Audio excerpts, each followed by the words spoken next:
Liam Carter was just lowering the latch on the stable door when a strange rustle cut through the quiet night. He froze, fingers tightening around the worn wood, every sense suddenly awake. The moon hung low over the prairie, pale and wide, spilling silver light across the yard. From the shadowed edge of the barn, something moved, soft at first, then clearer. A slim, tall figure stepped into the light, bent over a burlap sack of grain. It wasn't a coyote or a thief. It was a girl. An Apache girl, maybe 18 or 19, long dark hair braided over one shoulder, her posture relaxed yet alert.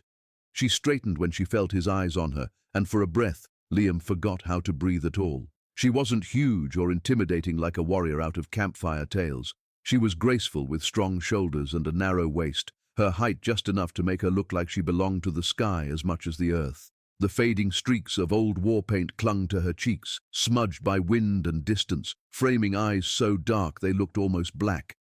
Those eyes found his. Liam's hand moved automatically to the rifle leaning beside the door. He gripped it, brought it halfway up, but his fingers trembled just enough to betray him. The girl didn't flinch, didn't run. She only watched him, calm, steady, like she was measuring the weight of his soul instead of the threat of his gun. "If you were going to shoot," she said in a low, even voice, "I would already be bleeding in the dust." The words slipped out of her mouth like a simple fact, not a challenge. Liam swallowed, feeling his heart pound so hard it hurt. I don't want to kill anyone," he managed, the sound of his own voice smaller than he'd hoped. "If you need food, take it. I won't stop you." For a long moment, she didn't answer. Her gaze pinned him in place, sharp and unblinking, as if she was looking past his shirt and skin, right into the quiet corners of his chest where he kept his loneliness hidden. Then, without a word, she flipped the sack closed with one practiced motion, tossed it back onto the pile, and stepped away from the stable. She turned and walked toward the open prairie, her moccasins barely whispering against the dry earth.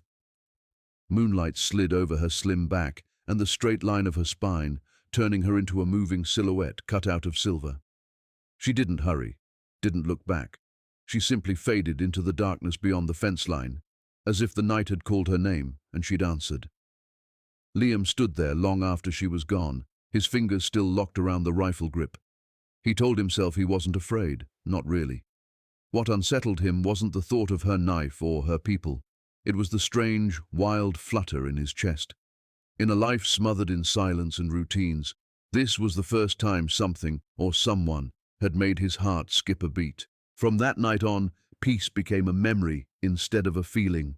Mornings came as they always did, roosters crowing, frost melting off the trough, horses snorting clouds into the air, but there was always something else now, a weight just beyond sight. When Liam drew water from the well, he could feel it. When he chopped wood, the back of his neck prickled. When he walked the fence line, hammer in hand, he felt like a pair of unseen eyes were tracking his every step from the northern ridge. It wasn't a hateful gaze, not the cold stare of someone planning an attack. It was present, quiet and heavy, like the thick air before a summer storm. At first, Liam told himself it was only his imagination, just lingering thoughts clinging to his mind after that strange midnight encounter. But on Wednesday morning, while he scattered hay in the corral, a dry twig snapped somewhere behind him, sharp and clean in the still air. Liam spun around, heart in his throat. There was no one there, only the slope of the hill, a stand of pines, and the brief suggestion of a shadow slipping out of sight. He stared for a long time, breath misting in the cool air. "You're still there, aren't you?" he muttered under his breath, feeling foolish as soon as the words left his mouth. The prairie answered only with wind. That evening, when the sun sank low and spilled a deep red glow across the land, that same silence stepped out of hiding. She appeared again, as if the earth itself had lifted her onto the flat open ground. She stood at the edge of the yard, just beyond the last fence post. Liam, busy hoeing the stubborn soil near the vegetable patch, didn't hear her arrive. He only sensed something, looked up, and dropped the tool with a clatter. The Apache girl was there, tall and straight, her long braid resting over one shoulder, her expression unreadable. She didn't smile, didn't scowl. She just looked at him. The sunset wrapped her in firelight, turning her into a living ember against the darkening sky. "You look at me," she said quietly, "like a starving man looks at bread." The words hit him like a slap and a caress at the same time. Heat rushed to his face. I didn't mean to make you uncomfortable," he stammered. She took one slow step toward him. Instinct moved him one step back. Her eyes narrowed, but it wasn't anger, more like curiosity with sharp edges. "No man has touched me for many moons," she said, voice calm, almost conversational. "Not since my husband fell in battle." She stopped right in front of him, close enough that he could feel the warmth of her body drifting through the cool evening air. His breath stumbled. Her face was inches from his. Her scent was smoke, sage, and dust. "Do you know what that feels like?" Her question was simple, but it carried the weight of sleepless nights and unwelcome expectations. Liam's throat went dry. His gaze dropped like he was a boy caught stealing. "I don't," he admitted. I've never been with a woman at all." Something shifted in the air between them. The tension that had felt like a drawn bowstring eased, replaced by something lighter, something probing. She tilted her head, studying him as though he'd just turned into a puzzle no one had ever shown her before. "A man who has never belonged to anyone," she murmured, half to herself. "And he looks at me like that." Liam clenched his fists to stop the trembling in his hands. "You keep appearing and disappearing," he said, his voice tight, trying to sound braver than he felt. "I don't know what to think." For the first time since he'd seen her, the girl laughed. It was soft and husky, like stones rolling in a shallow stream, rough but strangely soothing. "Good," she said, a faint smile ghosting over her lips. "So long as your thoughts stay on me." That line lodged in his chest, leaving him rooted in place. Before he could find a reply, she turned on her heel and walked away, the braid swaying gently down her back. No explanation, no promise. Just a tall, beautiful stranger, leaving his heart dangling like a lantern from a single nail. Her slim figure walked into the crimson light, the fading sun drawing a long shadow behind her, as if the prairie itself wanted to hold on to her a little longer. In the days that followed, she didn't bother hiding anymore. She came to the ranch like it was a place she'd always been meant to return to. Liam never heard her approach, never caught the sound of her first step.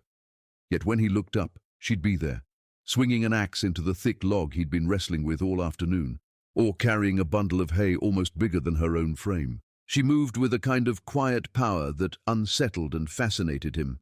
On one morning he watched her lift a water barrel with practiced strength, adjusting it with ease while he struggled with the other side. Embarrassment burned his ears. "You don't have to do all that," he protested, trying not to sound small. "This is my work." She glanced at him, dark eyes glinting with a hint of amusement. "I am not made to sit still," she replied, "and you clearly need help." He scratched the back of his neck, staring at the dirt. "I'm just not used to having someone here." She laughed again, the sound rolling through the yard like a warm breeze. "I know," she said simply, "but you will get used to it." And somehow, he did. Their days settled into a strange and gentle pattern. Sometimes they spoke, sometimes they didn't. They shared meals at the small wooden table in the cabin, beans, bread, dried meat. There were evenings when they said almost nothing at all, but the quiet didn't feel empty anymore. It felt full, like a blanket. Liam found himself pausing in his work just to listen for her footsteps, just to catch the way she said his name, to see the way her shoulders relaxed when she sat by the fire. It terrified him how quickly the ranch began to feel incomplete if she wasn't in sight. One night, the wind howled over the roof and slipped through every crack in the boards. Liam stood by the fireplace, arms crossed, watching the flames. The Apache girl stood beside him, her silhouette tall and lit by orange light, the heat of her body making the space between them feel too small. At last he gathered what little courage he had. "Why do you keep coming back here?" he asked quietly, eyes on the fire. For a long moment she didn't answer. The flames snapped and hissed, throwing sparks up the chimney.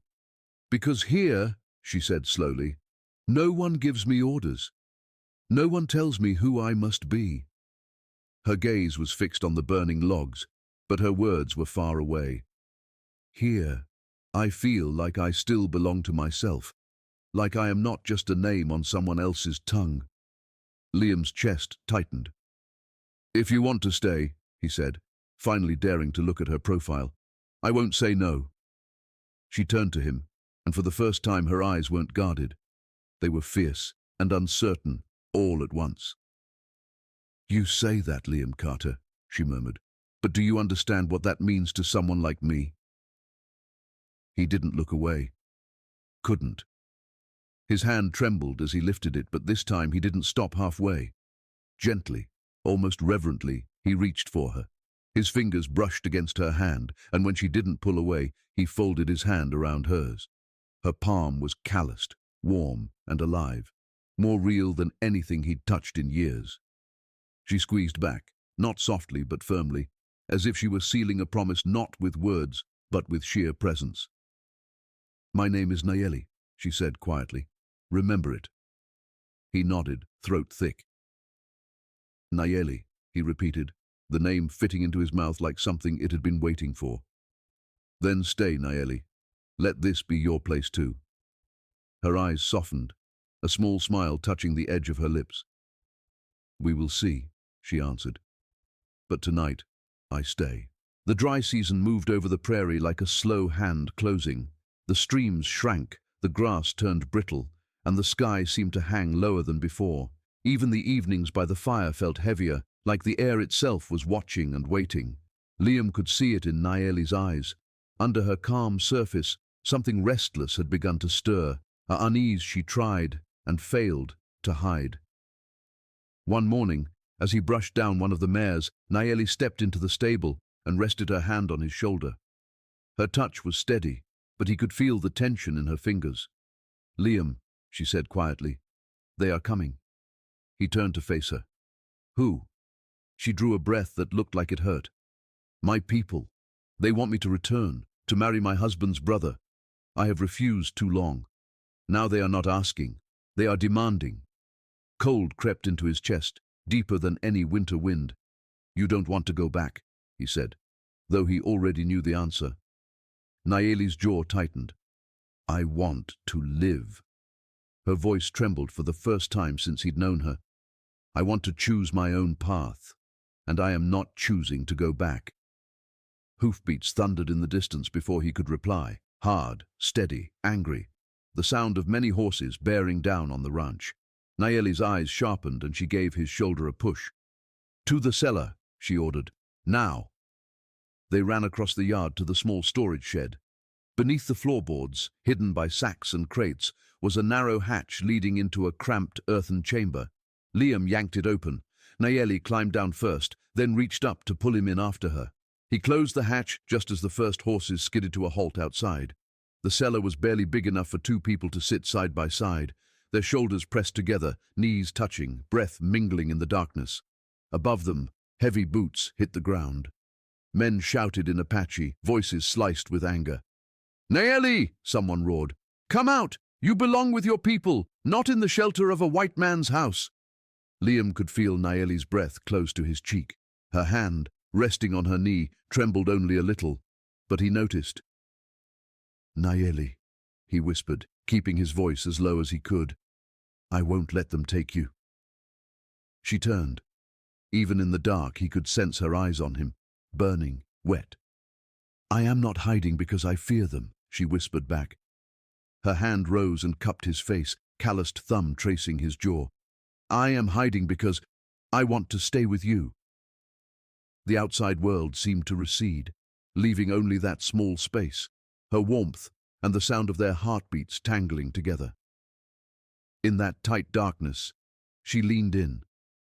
Her lips found his, firm and trembling at the same time, pouring all the fear, defiance, and desperate hope she carried into that single kiss.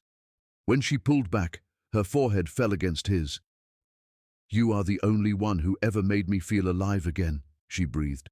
Liam closed his eyes, pressing his brow to hers. If they want you, he whispered, voice rough, they'll have to walk over my body first. Above them, Torchlight flickered through cracks in the floorboards, and footsteps circled the yard like wolves around a trapped deer. The pounding against the stable doors grew louder. Someone drove a torch into the ground with a hard, angry stab. Liam's fingers tightened around her hand. The confrontation was no longer a bad possibility. It was a certainty. "Thank you for being here with me," he said softly, "no matter what happens." Outside, someone shouted her name again, more furious this time. Nayeli's hand gripped his with bruising strength, but when he shifted, she let go. "Let me go out," he said, low and steady. "Liam, no." Her voice cracked. He touched her lips lightly with his fingers. "If I don't step out, they will burn this place. I won't let them burn you with it." She shut her eyes, jaw shaking, then nodded once. He climbed the ladder, each rung feeling like a step into someone else's story. When he pushed the hatch open, a flood of red light poured over his face. The yard was filled with at least 10 Apache riders. They stood in a rough half-circle, torches burning in their fists, smoke curling into the darkening sky. War paint cut harsh lines across their cheekbones.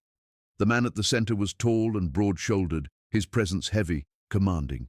He stepped forward, eyes glinting with a mix of contempt and curiosity. "Our women do not run," he said in English, thickened by his accent, voice booming like rocks splitting under pressure. "Give us Nayeli. She belongs with the tribe, not with you." Liam's rifle felt absurdly small in his hands. He knew it wouldn't mean much against 10 seasoned warriors. Still, he straightened his shoulders and met the man's gaze. "She's not being kept here," he said, and though his voice shook, it did not break. "She chose to stay." The warrior laughed, a sound without humor. "Chose," he repeated, as if it were a foolish word. "Women do not choose. The tribe chooses for them." Anger rose in Liam's chest, burning away some of his fear. "If death is the cost of her freedom," he shouted, "then I'll pay it." The words surprised even him, but once spoken, they settled over the yard like a challenge carved into stone. The circle of men shifted. For a second, uncertainty rippled through them. The leader's eyes narrowed. Another warrior, younger and sharper, snarled. "You are a thin boy with soft hands," he sneered, "and you dare talk to us like that?" Liam lifted his old rifle, not with the polished ease of a soldier, but with the stubborn resolve of someone who has nothing else left to lose. "I do," he answered, "because she is mine and I am hers. We chose each other." Silence stretched out, long and fragile. Wind tugged the torch flames sideways, scattering ash and sparks between the two sides. The leader finally raised his hand, signaling the others to hold. "We will speak to the chief," he said slowly.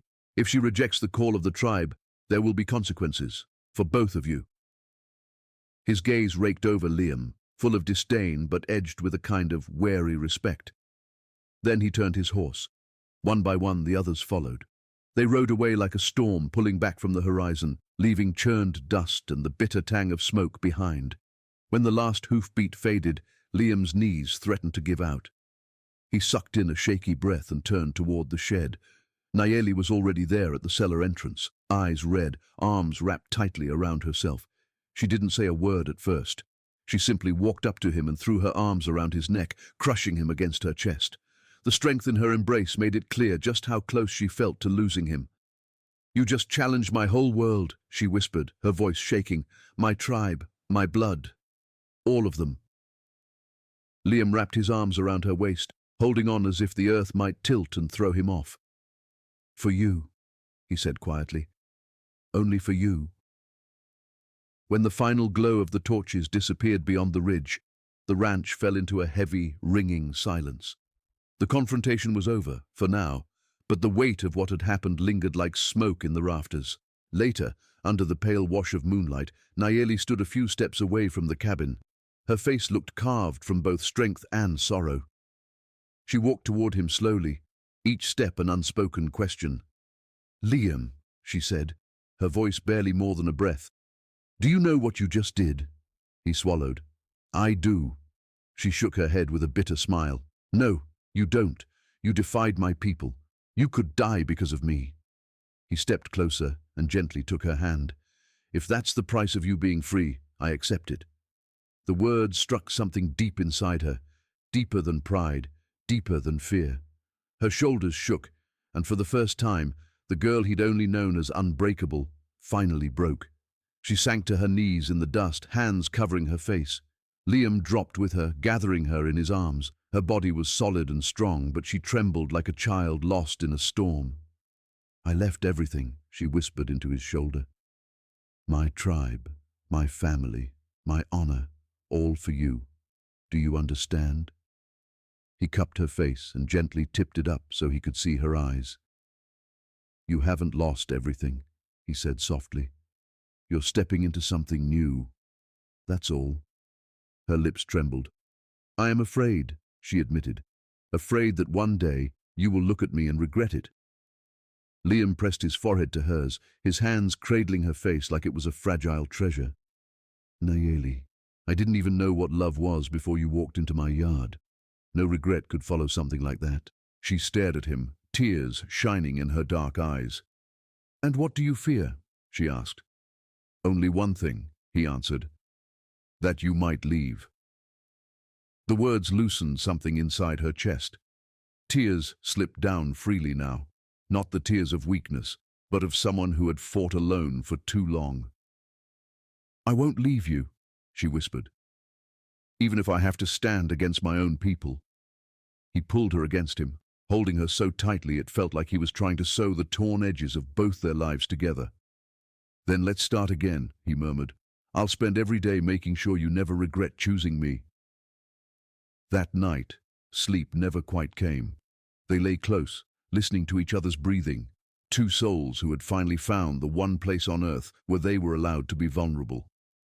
2 months slipped by like a quiet stream, barely noticeable at first, yet slowly reshaping everything it touched. The ranch, once a lonely stretch of dust and broken fences, began to change, not through miracles, but through calloused hands and shared labor.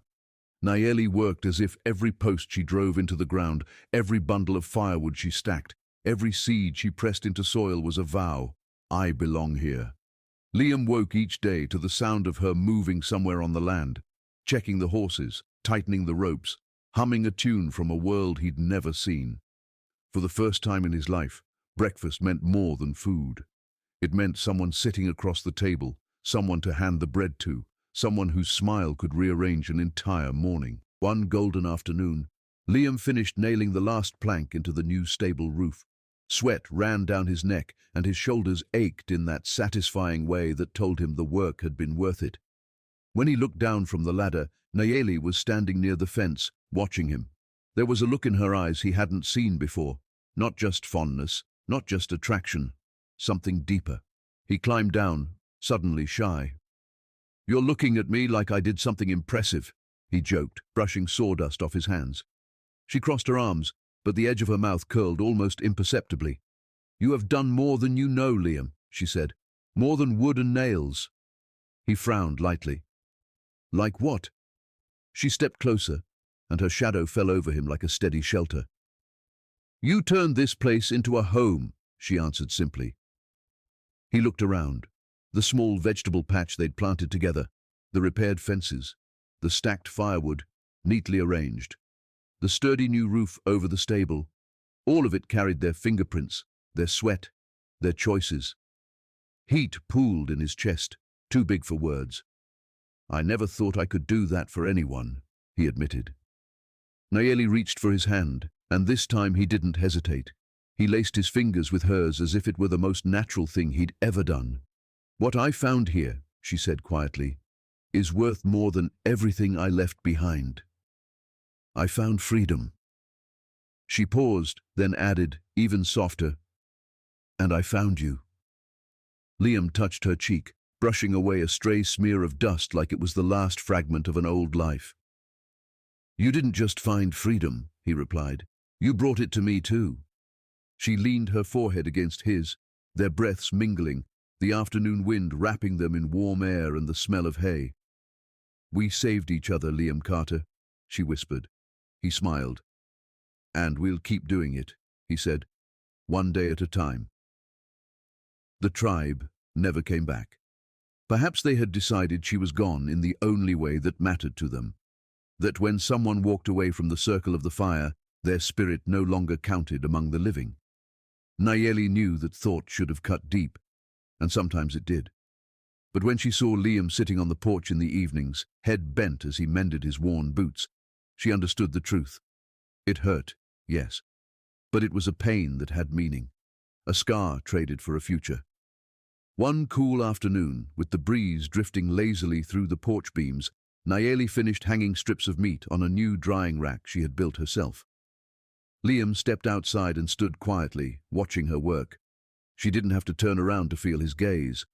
"You're looking at me like you've got something to say," she murmured, not taking her eyes off the meat. He walked over and touched her hand, rough fingers tracing the back of her knuckles. "I'm thinking about the future," he said. "What kind of future?" she asked, finally meeting his eyes. He held her gaze, seeing not just the girl who had once arrived out of the shadows, but the woman who had chosen to stand beside him when the whole world told her not to. "One we build with these hands," he answered. "No tribe, no loneliness, no old rules, just us." Nayeli's eyes softened, glowing with the kind of tenderness only people who have lost too much can truly feel. "You have no idea," she whispered, "how much you saved me." He shook his head with a gentle smile. "No," he replied, "you saved me first." They stood there, shoulder to shoulder, letting the wind carry off the last remnants of shame, fear, and doubt.